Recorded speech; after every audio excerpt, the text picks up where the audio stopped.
नमस्कार, स्वदेश न्यूज के इस डिबेट शो में आप सभी का स्वागत है। मैं हूं आपके साथ ऋषभ सोनी। आज हम चर्चा करेंगे छत्तीसगढ़ की सियासत में तूल पकड़ रही ईडी की कार्रवाई और उसके राजनीतिक प्रभाव पर। जहां एक ओर ईडी ने पूर्व मुख्यमंत्री भूपेश बघेल के खिलाफ जांच की प्रक्रिया तेज कर दी है, तो वहीं दूसरी ओर छत्तीसगढ़ की सियासत में इस पूरे मामले ने एक नया मोड़ भी ले लिया है। इस वक्त तड़के सुबह ही ईडी की एक टीम ने भूपेश बघेल के भिलाई स्थित निवास पर दबिश दी, जिसके बाद पूरे दिन दस्तावेजों की जांच होती रही। साथ ही ईडी ने उनके बेटे चैतन्य बघेल के खिलाफ भी शिकंजा कसा और उनकी करीबी जगहों पर भी कार्रवाई की। दरअसल यह मामला शराब घोटाले से जुड़ा हुआ है, जिसमें पूर्व आबकारी मंत्री कवासी लखमा की गिरफ्तारी के बाद अब राजनीतिक आरोप प्रत्यारोप का सिलसिला और तेज हो गया है। कांग्रेस पार्टी इसे राजनीतिक साजिश कह रही है, जबकि बीजेपी का कहना है कि यह कार्रवाई आवश्यक है, क्योंकि घोटाले में शामिल लोगों को अब सलाखों के पीछे भेजा जा रहा है। कांग्रेस ने इस पूरे मुद्दे पर अपने नेताओं का समर्थन दिखाया। वहीं विधानसभा में कांग्रेस विधायकों ने इस कार्रवाई के विरोध में कार्रवाई का बहिष्कार किया और सड़कों पर उतर आए। उन्होंने भिलाई में अपने इस प्रदर्शन को बढ़ाया और सत्ता पक्ष के विधायकों से मिलकर अपनी आवाज उठाई। आज के डिबेट में हम जानेंगे कि आखिर इस पूरे मामले का राजनीतिक पहलू क्या है। क्या है सिर्फ एक कार्रवाई है और या फिर इसका मकसद कुछ और है? क्या ईडी की कार्रवाई का असर छत्तीसगढ़ की सियासत पर पड़ेगा? से तमाम ऐसे सवाल हैं जिस पर हम चर्चा करेंगे। हमारे साथ कुछ मेहमान भी जुड़ेंगे, लेकिन डिबेट शुरू करने से पहले कुछ बयान आपको सुनवा देते हैं। ये कार्रवाई आज क्यों? कौन सी ऐसी जानकारी ईडी को कल रात को मिली कि आज उनको कार्रवाई करनी पड़ी? ये सारी बातें तो महीनों से जानकारी है। तो ठीक जब पंजाब में ऐसी स्थिति बनती है तो यहाँ पर कार्रवाई हो रही है। भूपेश बघेल जी हमारे महामंत्री बनाए गए हैं पंजाब में। तो बात क्या सामने आती है? मेरे मन में क्या बात है?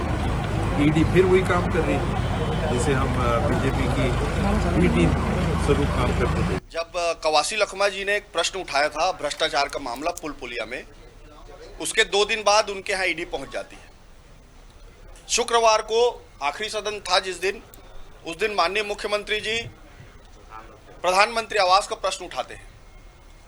उसके 2 दिन नहीं होता है कि उनके यहाँ ईडी पहुंच जाती है।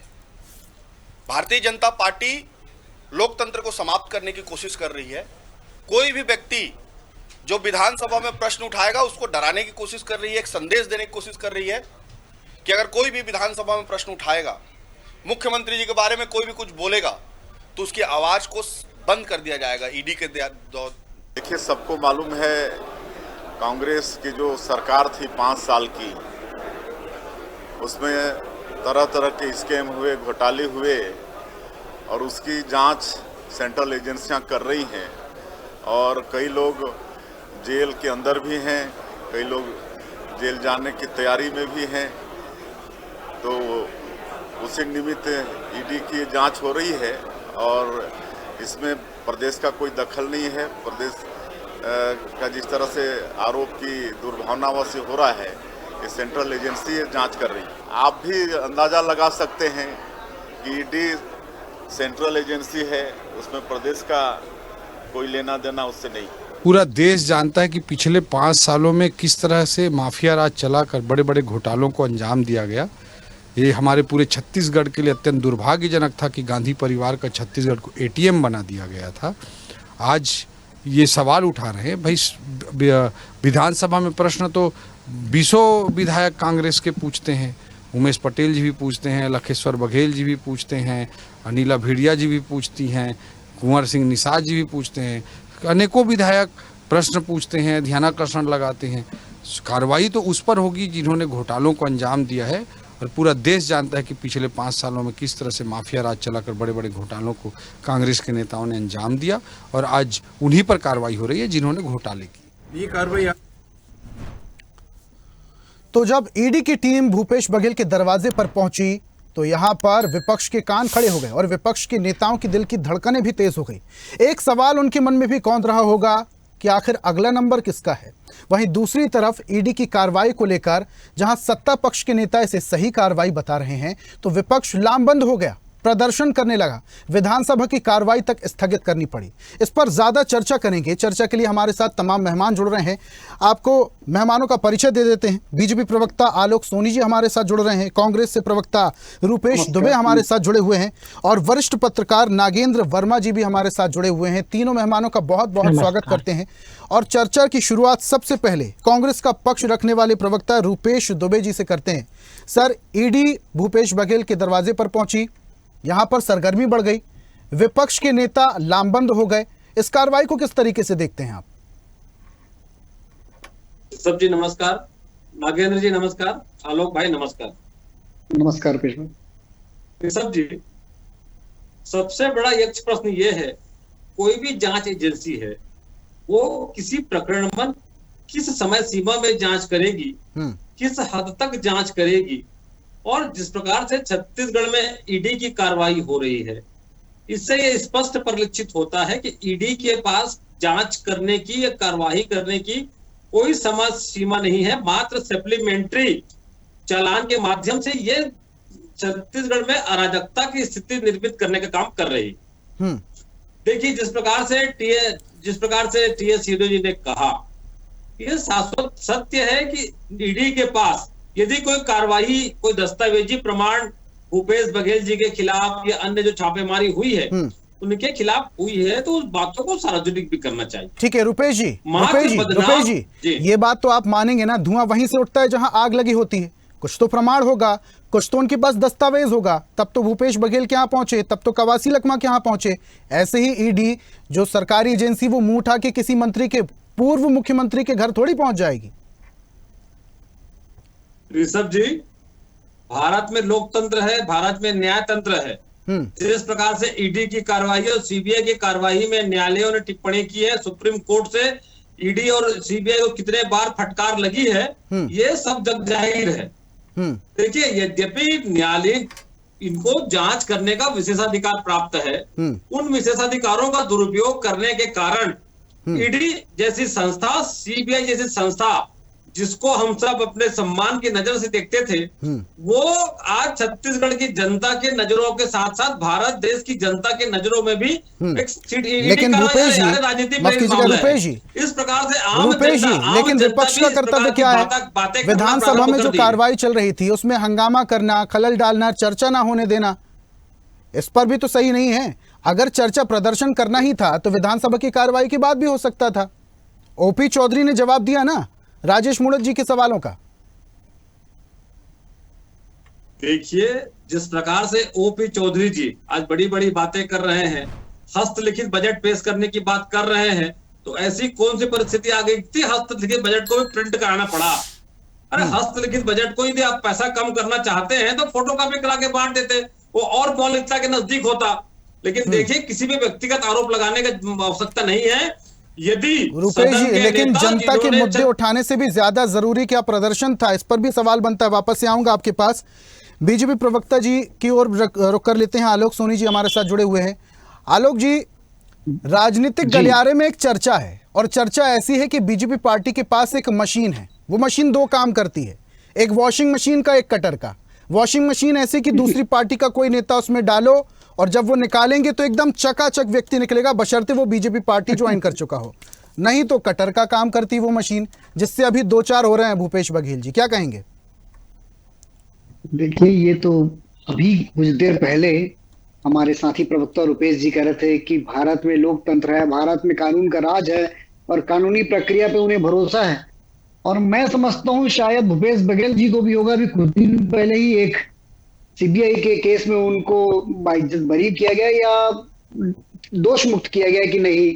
तो मैं समझता हूँ कि भूपेश बघेल जी को पहले तो कानूनी प्रक्रिया पर भरोसा करना चाहिए, और इस तरह की राजनीतिक बयानबाजी जो कांग्रेस के नेता इस वक्त कर रहे हैं या विरोध प्रदर्शन कर रहे हैं या संवैधानिक जो भी एजेंसियां हैं उनका विरोध प्रदर्शन कर रहे हैं, मैं उसे गलत मानता हूं पूरी तरह से। जहां तक राजनीतिक द्वेष की बात होती है तो ये देखिए, आपको हमारे प्रवक्ता या हमारे वित्त मंत्री जी ने भी इस बात को कहा कि भाई वो तो सदन है, हम इनके हमारे भारतीय जनता पार्टी के खुद के भी नेता वहां पर क्वेश्चन कर रहे हैं, और जनता ने इसी बात के लिए उन्हें चुना है कि वो जनता के हित के क्वेश्चन को प्रश्नों को विधानसभा में सदन के माध्यम से पूछ सके और जनता को जो है उनका जवाब मिल सके, तो उसमें किस प्रकार की द्वेष की भावना होगी, ये तो आप जनता की हित की बात करते हैं। आलोक जी, लेकिन सरकारी एजेंसी ईडी जैसी सरकारी एजेंसी पर सवाल उठना भी तो सही नहीं ना बीजेपी के शासनकाल में। तब तो सुप्रीम कोर्ट को भी इसमें हस्तक्षेप करना पड़ता है, फटकार लगाना पड़ता है।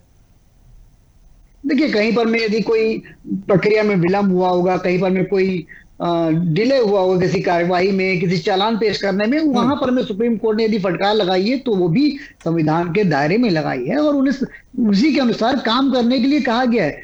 देखिए, जैसे ही कांग्रेस का शासन अंतिम वर्षों की तरफ पहुंचा चरम पे, तो प्रदेश का बच्चा बच्चा जान रहा है कि यहाँ पर कितने घोटाले हुए हैं और इन सब घोटालों में जो अधिकारी आज जेल की सलाखों के पीछे हैं वो किनके अधिकारी थे, उनके मुखिया कौन थे। आज कवासी लखमा जी सीधे तौर पे स्पष्ट शब्दों में इस बात को स्वीकार कर चुके हैं कि मुझे तो केवल साइन किया गया, मुझे साइन कराया गया, मैं तो पढ़ा लिखा नहीं हूं, जहां बोला गया मैंने कर दिया, मैं तो केवल मोहरा हूं। तो इन सब बातों को कैलकुलेट करेंगे यदि आप, तो ये आलोक जी, लेकिन ऐसे आरोप क्यों लगते हैं कि ईडी जो है वो बीजेपी की, प्रधानमंत्री मोदी की कठपुतली है? ऐसे आरोप लगना भी तो अच्छी बात नहीं है ना बीजेपी के छवि के लिए। और दूसरा सवाल ये भी बनता है कि क्या सिर्फ दूसरी पार्टी के नेता मंत्री ही भ्रष्ट हैं जिन पर ईडी की कार्रवाई हो रही है? क्या बीजेपी का ऐसा एक भी नेता या एक भी मंत्री नहीं है, एक भी कार्यकर्ता नहीं है जिस पर किसी तरीके का दोष ना हो? उन पर ईडी की कार्रवाई क्यों नहीं होती है? देखिए, जो भ्रष्टाचार का आचरण करेगा, जो भ्रष्टाचार की कमाई करेगा, जो जनता के हक के पैसे को मारेगा, उनके ऊपर ही कार्रवाई होगी ना। आप और मेरे ऊपर में तो कार्रवाई नहीं होगी। रुपेश जी के ऊपर में ईडी इनके घर तो नहीं पहुंची है, नागेंद्र जी के घर नहीं पहुंची है, वो तो उन्हीं के घर पहुंचेगी ना जिन्होंने जनता के हक को मारा है, जब भ्रष्टाचार की कमाई की है और भ्रष्टाचार की कमाई से अपना घर भरा हुआ है। आज तो न्यूज के चैनल के माध्यम से ये भी सुनाई दे रहा है कि अब ईडी जो है कार्रवाई को आगे बढ़ाते हुए नोट गिनने की मशीन तक ले जा चुकी है। तो आप इस बात से अंदाजा लगाइए कि ये नोट गिनने की मशीन किस समय पर में कोई जांच एजेंसी जो है वो लेकर के जाएगी, उस मात्रा में। चलिए ठीक है, आप ये कह रहे हैं कि जो भी अगर इस तरीके का काम करेगा उस पर ईडी की छापेमार कार्रवाई होनी है। ठीक है, वापस से आऊंगा आपके पास। वरिष्ठ पत्रकार का भी रुख कर लेता हूं मैं। नागेंद्र वर्मा जी हमारे साथ जुड़े हुए हैं। वर्मा साहब, जिस तरीके से ईडी की कार्रवाइयां हो रही हैं, सवाल कई सारे उठते हैं। सवाल ईडी पर भी उठते हैं, कार्यप्रणाली पर भी उठते हैं, इसलिए सुप्रीम कोर्ट को इसमें हस्तक्षेप भी करना पड़ता है। लेकिन भूपेश बघेल जो कि पूर्व मुख्यमंत्री भी रह चुके हैं, उनके घर इस तरीके की कार्रवाई को किस तरीके से आप देखते हैं? देखिए, ईडी जो है वो एक प्रक्रिया के तहत जांच कर रही है और मतलब ये तो तय था, समझिए कि जब भ्रष्टाचार के खिलाफ काम होना है, अनुपातहीन संपत्तियों पे, और ये विधानसभा में भी ये मसला उठता रहा, इसका विरोध भी किया गया हर चीजों का, बार बार इस चीज को कहा जाता है ईडी दुर्भावपूर्ण काम कर रही है। लेकिन सच ये है कि देखिए, प्रदेश में सत्ता बदली और उस समय यही बात था चुनाव में, विधानसभा में, कि भ्रष्टाचार के जो मामले थे उनको उजागर किया जाएगा। ये बीजेपी ने चुनाव लड़ने के पहले ही तय कर दिया था कि जहां भी अनियमितता होगी उसके दोषी नहीं बख्शे जाएंगे। और उस समय जो मामले उठ रहे थे जिन पे तत्कालीन प्रतिपक्ष में बैठी बीजेपी ने उसे अंडरलाइन भी किया था, तो स्वाभाविक रूप से ये एक प्रक्रिया के तहत था। और ये सारे मामले जब ईडी के जांच के अधीन आए, ईडी जो है मुझे लगता है केंद्र सरकार की एक ऐसी जिम्मेदार संस्था है जिसकी कार्यप्रणाली पे किसी को भी शक शुबह करना नहीं चाहिए। लेकिन नागेंद्र जी वरिष्ठ पत्रकार हैं आप, जनता के साथ साथ पूरे सूबे की खैर खबर बहुत तरीके से समझते हैं आप, छत्तीसगढ़ की राजनीति को भी बखूबी समझते हैं। ऐसे सवाल क्यों उठते हैं कि ईडी की जो कार्रवाई है वो दूसरी पार्टी के नेताओं या दूसरी पार्टी के मंत्रियों के ऊपर ही होती है? बीजेपी के क्या एक भी नेता मंत्री ऐसा नहीं है जो पूरी तरीके से साफ पाक हो? उन पर कार्रवाई क्यों नहीं होती है? ये भी एक बड़ा सवाल उठता रहता है। जी बिल्कुल, ये सवाल उठता भी है और अभी इसलिए भी प्रासंगिक होता चला जा रहा है क्योंकि ये जो कार्रवाई हो रही है ये इस समय छत्तीसगढ़ विधानसभा का सत्र भी चल रहा है। दूसरी तरफ भूपेश बघेल हैं, उनका जो कद बढ़ा दिया गया है, उन्हें पंजाब की अहम जिम्मेदारी सौंपी गई है। तो कोरिलेट किया जा रहा है कि उनके आकार को, उनके काज को प्रभावित करने की एक तरीके से ये कोशिश है। लेकिन ये इस तरीके की जो बातें हैं इसको जोड़ के देखना या इसको एक राजनीतिक चश्मे से देखना, ये एक बिल्कुल अलग चीज होती है। और ऐसी कार्यप्रणाली पे अलग अलग तरीके के अलग अलग बयानबाजी है, और आम जनता जो है उसको सिर्फ मतलब यह है कि सारी चीजें बेहतर होते रहे और जनहित के मुद्दे जो है वो सर्वोपरि रहे और जन धन जो है उसका अपव्यय ना हो। अगर उसमें बीजेपी के भी लोग जो है वो इन्वॉल्व होंगे, जनता के धन का दुरुपयोग करेंगे या उसमें भ्रष्टाचार करेंगे, तो निसंदेह इस पर कार्रवाई की अपेक्षा आमजन भी करता है। और अगर ऐसे कोई मामले हैं तो मुझे लगता है कि इस पे ईडी, मुझे लगता है कि किसी भी कीमत में उन्हें भी बख्शेगी नहीं और कार्रवाई के दायरे में वो भी आएंगे। हालांकि ये तमाम बातें राजनीतिक चश्मे से जब देखी जाती है, और जैसा आपने शुरू में ही कहा कि एक ऐसी मशीन है जो जिसमें जो आ गया वो अगर बीजेपी के सरमाए में है तो वो स्वाभाविक रूप से पाक साफ बरी हो जाता है, और दूसरी तरफ जो इसके विरोध में है वो कहीं ना कहीं इससे प्रभावित रहता है। तो इन सब चीजों को जोड़ के ये तो एक राजनीतिक बयानबाजी भी आप इसे कह सकते हैं, पर ईडी अगर काम कर रही है तो एक ऐसी संस्था है जिसका काम ही यही है कि वो आर्थिक अपराधों के मामले को निर्छीर करे। जी बिल्कुल नगेंद्र जी, जिस तरीके से ईडी कार्रवाई करती है, दूध का दूध पानी का पानी होना चाहिए, और अगर कोई भ्रष्ट है तो उस पर कार्रवाई होना भी चाहिए, और अगर ईडी कार्रवाई कर रही है तो उस पर लोगों को भरोसा भी करना चाहिए, रिजल्ट का, परिणाम का इंतजार भी करना चाहिए। अब ये जो ईडी की कार्रवाई हो रही है इसका क्या परिणाम होगा ये देखना होगा। रुपेश जी की ओर बढ़ चलता हूं मैं।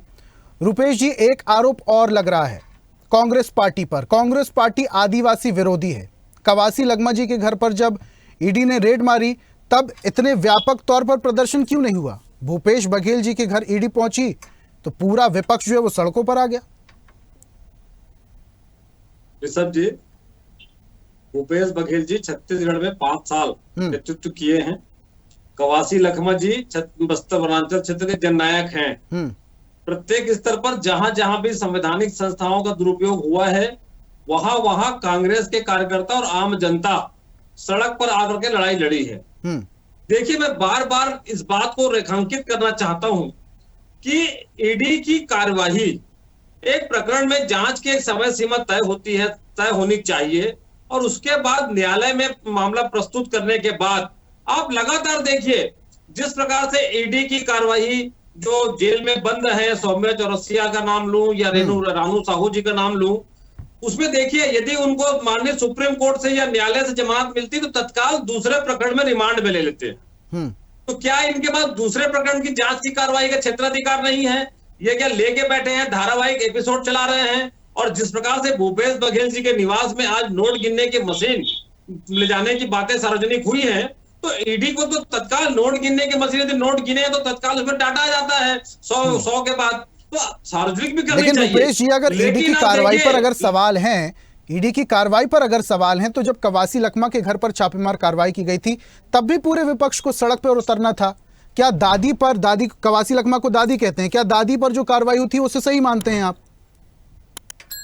ऋषभ जी, दादी पर जब कार्रवाई हुई थी तो कांग्रेस के लोग धरना प्रदर्शन आंदोलन किए थे, पूरे प्रदेश स्तर पर इसका धरना प्रदर्शन और विरोध दर्ज हुआ था। लेकिन देखिए, अभी वर्तमान में बजट सत्र चल रहा है, भूपेश बघेल जी पंजाब के प्रभारी नियुक्त हुए हैं और भूपेश बघेल जी सीडी के मामलों में माननीय न्यायालय ने उन्हें बाइज्जत बरी कर दिया है। मैं देखिए, बरी तो बात की बात है, साक्ष्य विषय अलग बात है, साक्ष्य के बाद यदि बरी की जाती तो मामला चलता, लेकिन प्रारंभिक तो क्या रुपेश जी भूपेश बघेल पर ईडी की कार्रवाई इसलिए हो रही कि पंजाब में कॉन्सेंट्रेट ना कर पाए? जितनी भी ईडी की कार्रवाइयां होती है ऋषभ जी, वो सिर्फ अफरा तफरी फैलाने के लिए, और अपने देखिए जिस प्रकार से छत्तीसगढ़ में चाहे जल जीवन मिशन का मामला हो, चाहे प्रधानमंत्री आवास का मामला हो, पूरी तरह से भाजपा की सरकार घिरी हुई है सदन में, और सदन में जिस प्रकार से घिरी है ये साबित हो गया कि भाजपा की छत्तीसगढ़ की सरकार सेंट्रल के रिमोट कंट्रोल से चल रही है। ठीक है, भाजपा की सरकार अगर घिरी हुई है रुपेश जी, तो विधानसभा में और घेरना चाहिए था, ना कि विपक्ष के नेताओं को बाहर आकर प्रदर्शन करना चाहिए था, भजन कीर्तन करना चाहिए था। ठीक है, वापस से आऊंगा आपके पास। आलोक जी, पूरी बात आपने सुनी, क्या कहेंगे? जी देखिए, रुपेश जी जो बात कर रहे हैं वो कांग्रेस की परिपाटी रही है। एक परिवार के पीछे पूरी पार्टी खड़ी हुई है। आज भी लोकतंत्र का नामो निशान जिस पार्टी के पास नहीं है, परिवारवाद की राजनीति जो लोग करते हैं, रुपेश जी सुन लीजिए ना, देख लीजिए, रुपेश जी सुन लीजिए पूरी बात, मैं तो सुना आपकी बात को। आप ईडी के मामले आप ईडी के मामले को विषयांतर करेंगे क्योंकि भाजपाइयों बड़ा नेता बता रहे हैं, भाजपा कांग्रेस के मुख्यमंत्री थे, मुख्यमंत्री रहते हुए जहां जहां पर में भी चुनाव हुए हैं और जहां जहां पर में भी भूपेश बघेल जी प्रभारी बन के गए हैं, वहां पर में कांग्रेस बहुत बुरी तरीके से उस प्रदेश में हारी। आप बताइए अशोक चौहान के पर कार्रवाई हुई क्या? आप बताइए हेमंत बिस्वा शर्मा पर कार्रवाई हुई क्या? आप बताइए नारायण राणे पर कार्रवाई हुई क्या? आप बताइए अजीत पवार पर कार्रवाई हुई क्या? नहीं पता उससे कि कांग्रेस पार्टी उन्हें क्या आलोक जी, रुपेश जी पूरी लिस्ट लेके बैठे हैं। आलोक जी, रुपेश जी पूरी लिस्ट लेके बैठे हैं, इन पर कार्रवाई हुई क्या? जवाब भी मांग रहे हैं।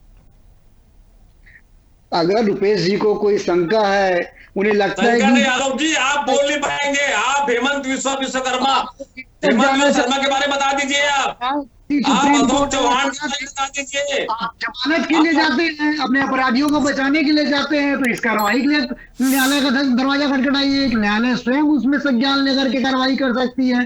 किसने मना किया? संज्ञान की बात नहीं है। आप संवैधानिक संस्थाओं को जिस प्रकार से दुरुपयोग करके संवैधानिक संस्थाओं को बदनाम करें, छत्तीसगढ़ की पुलिस को भी भाजपा की सरकार कलंकित और बदनाम करने की काम करती है।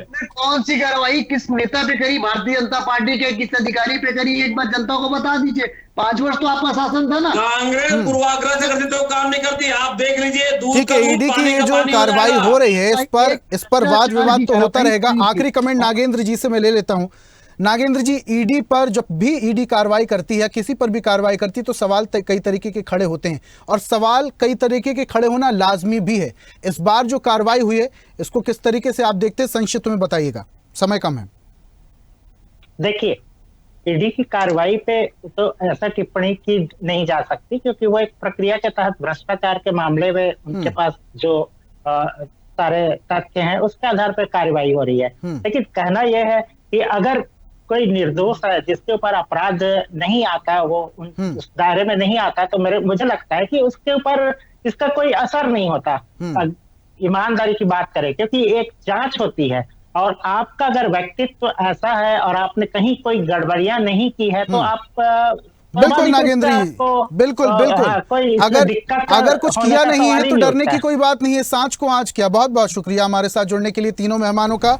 आलोक जी, रुपेश जी, नागेंद्र जी, तीनों मेहमानों का हमारे साथ जुड़ने के लिए, अपने तर्क रखने के लिए, अपनी बात रखने के लिए बहुत बहुत शुक्रिया।